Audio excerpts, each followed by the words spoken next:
It is Pentecost, and crowds of Jews were gathered in Jerusalem from every nation. And when they heard about the strange things that were happening at the meeting place of Jesus' disciples, a multitude of them gathered. But they were bewildered, because each one heard the apostle speaking in his own language. They were amazed and wondered, saying, "Are not all these speaking Galileans? And how is it that we hear each of us in his own native language?" But others, mocking, said, "They are filled with new wine." Well, they just didn't understand the working of the Holy Spirit. And even today, the world still doesn't understand the working of the Holy Spirit in the life of the Christian. Someone once noted that it's not the lofty sails, but the unseen wind that moves the ship. And so it is with the believer.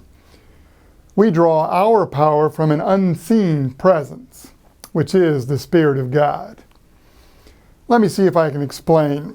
You know, if you look at the old maps of the ocean currents, you will see great areas just north of the equator in the Atlantic, the Pacific, and the Indian Oceans that are marked doldrums. This is an area between the prevailing oceanic winds. It's an area where the air is very warm, still, and humid. And sea captains learned centuries ago to avoid the doldrums. You see, if caught in the doldrums, the whole ship would take on an appearance of fatigue. The sun would beat down, the interior of the ship would become like a smelly, humid dungeon.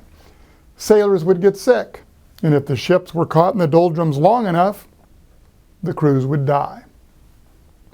Well, the church after Pentecost was certainly not in the doldrums. The radical change that took place in the lives of those upon whom the Holy Spirit fell on that occasion and the days immediately following has got to be one of the most sensational stories of all time. From timid, tepid souls, they became vital, vigorous, almost unstoppable champions of this new faith.